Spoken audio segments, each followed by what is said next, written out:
Wow, yo, yippee, yay, guys. Pile number 35, and I'm super excited to be with you guys today. We're going to dig down into Love the Community that talking about the guardians of CHSB, and then talk about more about SocialFi, and more importantly, about Phaver, how Phaver is going to dominate the game in SocialFi, and how SocialFi is going to dominate the narrative within Web3. As you guys know, my name is Cyrus Fazel. I'm the proud founder and CEO of SwissBorg, always here to serve you. Question of the week. So the golden thematic, as you guys probably have realized, when there was a big hit on Bitcoin 10 days ago, essentially the golden thematic behaved in a very good way. And right now you can see that there's a strong allocation into gold and a very small amount into Bitcoin. And essentially how these quantitative models are being built is based on different algorithms that look in the past, try to figure out what has worked very well, and try to hopefully anticipate the future. That's what you're trying to do, to look at past behavior in order to anticipate future trends.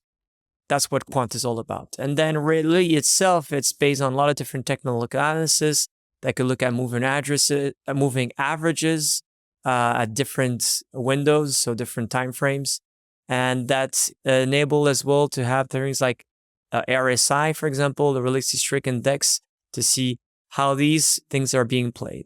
And when it has a model and it says, well, I believe this is the time that we should be able to essentially build a protective case of the gold and lower down the exposure to Bitcoin, that's what happens. And then it recalibrates, and all of this algorithms copies themselves into your portfolio and make those trades. So this is really what the whole golden thematic is about. I hope I answered your question, very cool, and thank you for asking always these fun, transparent ones. In terms of market updates, obviously we're still at a horizon which is hard to play. It looks like, the China crisis, real estate crisis that is happening in different places have put down risky assets to a lower exposure. Right now, the volume is extremely low, which is always a good time to invest, because then there's probably going to go in one or the other way. I've been accumulating more on the course every day with, of course, with the auto invest, but as well, when it went to 24,000, I did buy some Bitcoins and some Ether and SwissBorg tokens, of course. And right now you can see that the correlation essentially is very, very low with the tech markets, which is something quite phenomenal, because it was very, very highly correlated in the top here in 2022 and actually in 2022. So right now we're at this point, which has very low correlation, which is interesting to see. And the Bitcoin gold as well, the correlation is actually quite low too.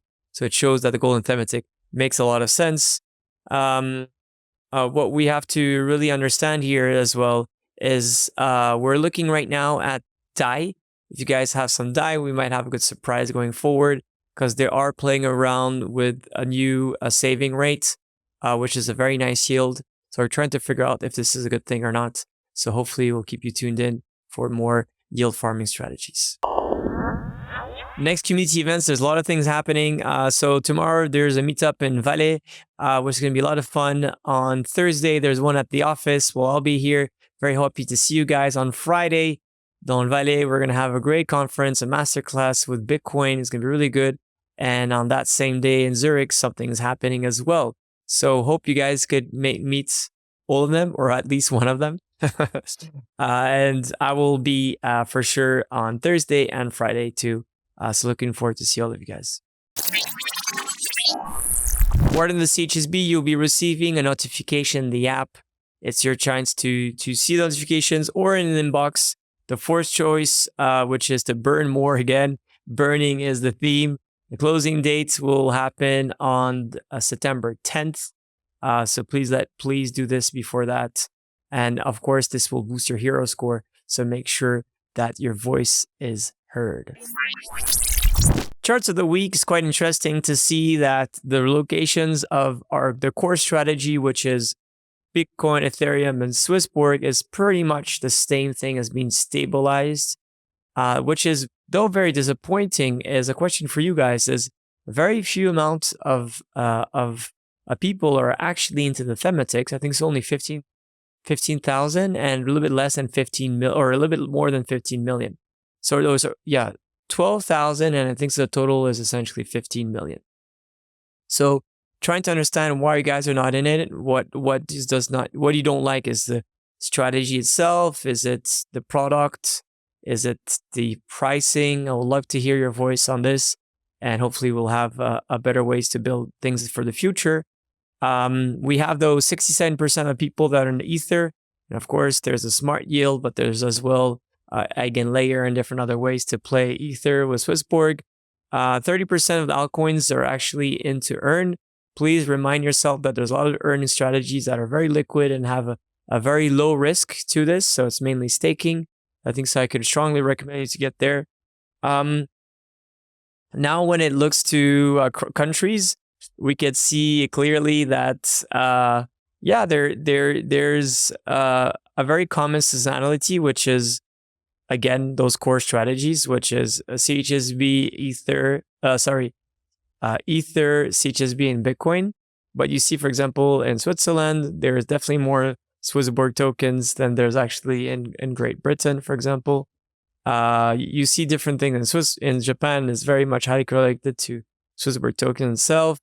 So it's interesting to see that the appetite for different tokens are quite different from countries to countries. So we know very well that the big thesis of how web has become something part of our lives all time through Web 1 and Web 2 was being social media. We talked about it multiple times. But we know that there is something that is a bit awkward with social media. Rather is that we're passing too much screen time, or that the fact that essentially the model is a bit flawed, right? The model is a bit flawed because essentially it's all driven by how to capture your data while you're talking, create content, and how to monetize it through advertising. And that doesn't seem like the right thing going forward. And more importantly, you could see a lot of people get, a little bit abused by this system. It's like you try to bring all the great content, and at the end you get used as a product. It probably works from some specialists that are really good in promoting themselves and promoting essentially different ideas or products, but usually it doesn't really. And I think so. The whole big thing about blockchain is how to control our data, is how to decentralize governance, is how to create better reward models and better intensive structure that goes with it. And then how you could essentially potentially onboard a lot of great amount of users. And I think so this is something that could really change. And I think so this is something that is right, that time is everything. Evaluating the current market state is fundamental to develop a sense for where we stand in the cycle. And I think so this is really what we believe. What it is that if you look at 2012, 2017, it was about Bitcoin, and then Ethereum came in place 2017 to 2020. Then you had really in 2020 DeFi and NFTs. And what is the big next thing, right? And of course, we love GameFi. Of course, we like as well SocialFi. And if you look at the big thing why SocialFi could be a great new opportunity is on this. There's essentially 5.2 billion internet users, okay? On that, there's over 80% of these people, they're actually on social media. So that means everyone converts essentially from internet to essentially being a social media user. And when you look at crypto, is 420 million, but I think so it's more than 300 to be honest. But let's say it's even 300 million. There's less than 1 million people in DeFi right now. It's a very small amount of users. And there's still a small amount of people as well into the GameFi, but it's much bigger, right? It says 10 million here, but actually with Infinity, there's actually at least, I would say today, at least 20 to 30 million, I would say. So what we see here is that DeFi is a basic great brick for the whole investment. But the next billion people are not going to go into DeFi. They're essentially going to GameFi and SocialFi, things that they like doing.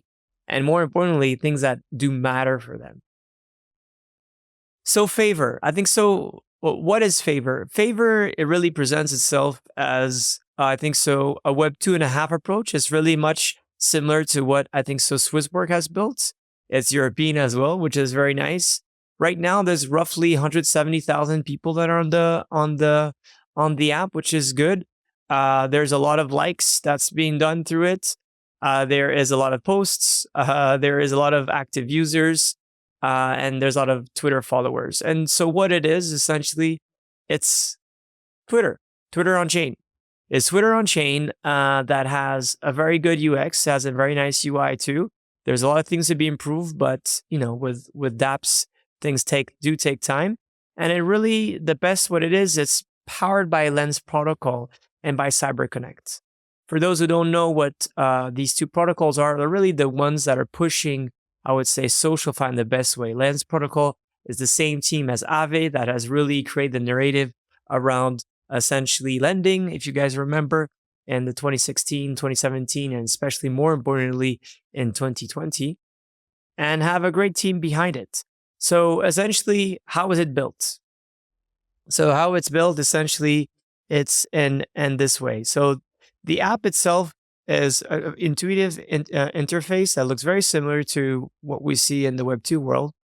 And it has the whole way to interact, to the way to discover different feeds, but as well to start to increase your reputation. And I think so this is something that's fundamental to remind yourself, is that SocialFi is not only a way to get rewarded, it's a great way to keep a reputation and grow that reputation regardless of whether that reputation wants to go, but something that could stick with you for a very long time in a very good way if you believe that you contribute to the ecosystem in a great way.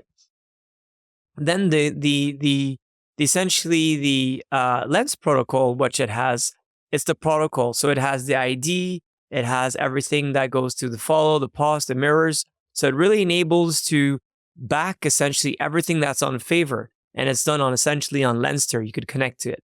So what is great to have Lens protocol is any applications that's built on top of Lens protocol enables you to passport it. So if you're, for example, in Phaver, but then you want to break that same followers, that same reputation, that entity, and you want to post it on different social medias, you'll be able to do so, and you'll be able to track and keep your data at the same time. So this is the first type of thing saying, like, I go from Twitter to Facebook and I keep the whole entire ecosystem on chain and that reputation on it.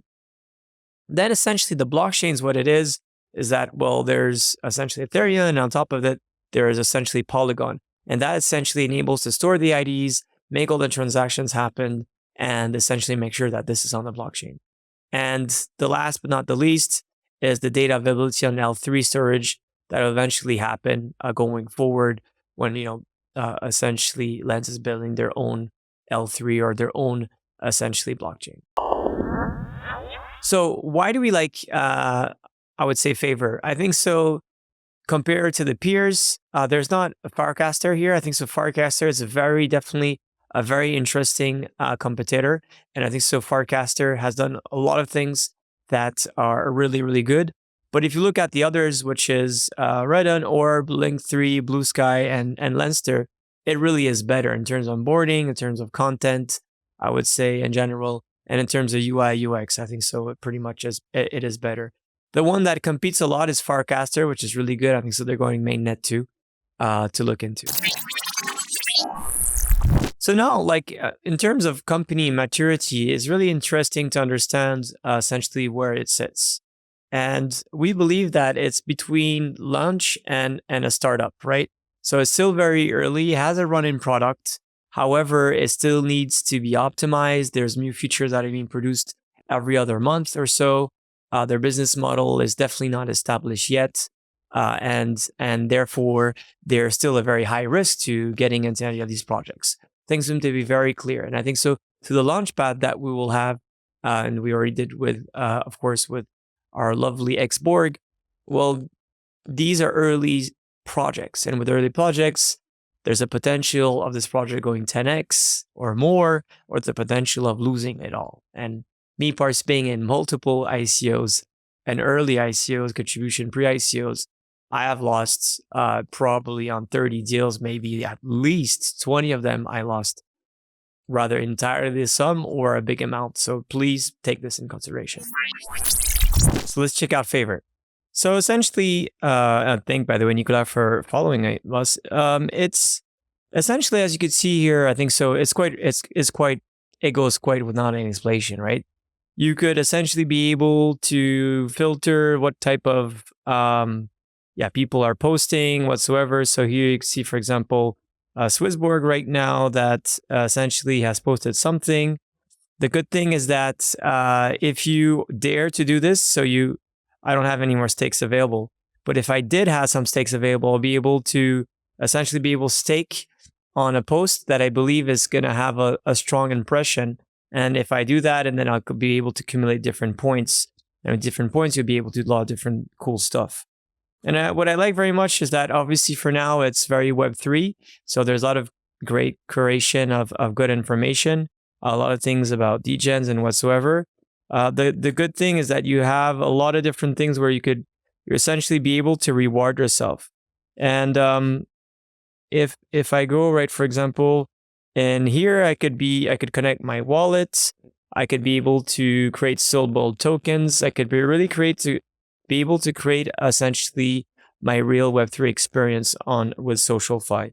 And I think so this is something that is really, really good. So it's not only about essentially being able to express your opinion and have your data, is how you could build essentially your narrative, your journey within the Web3. So I think so this could be a very good brick for going forward, for being as well as Sybil resistance, for people that you really show that there's someone behind and doesn't have 1,000 accounts, but only just one. There could be so many different things where we could be using essentially SocialFi for a great. In the next episode, we'll talk about more the investment opportunity, talk about more things regarding the token economics, and I hope you already enjoyed this one. Weekly HSB data. Great news is that a little bit of pickup on the premium level from last week, which is good, but the price itself has declined 5% and no much really growth on invitations and new holders, which brings us to the community index. Cassier score, unfortunately, it's a bad one. The sustainability score, which has a strong weighting, has not been doing well.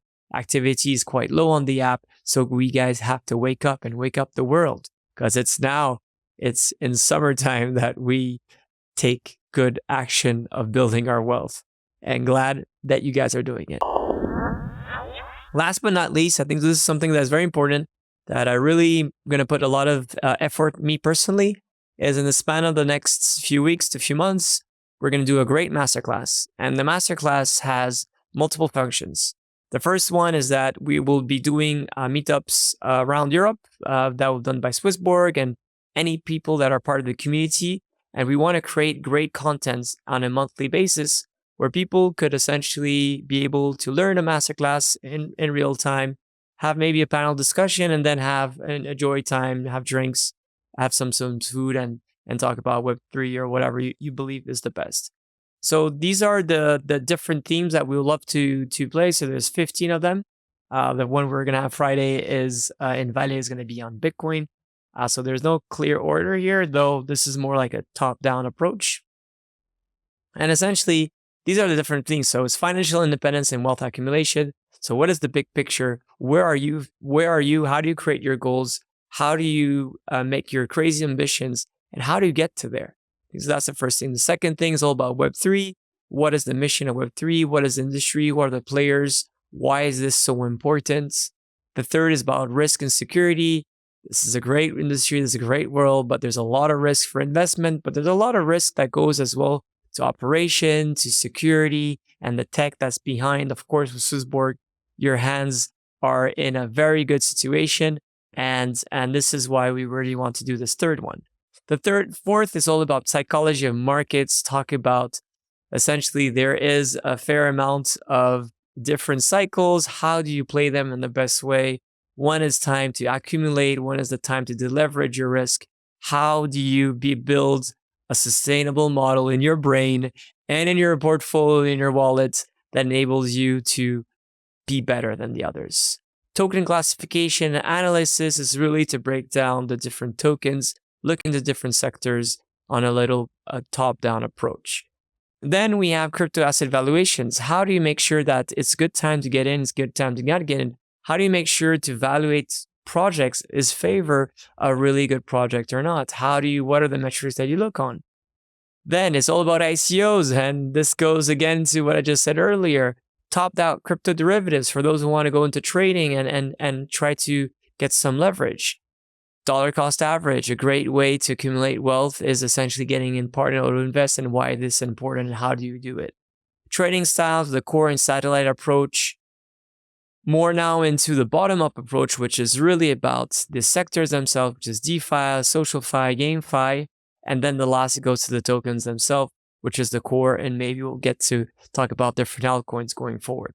So these are 15 subjects that we believe are really, really cool.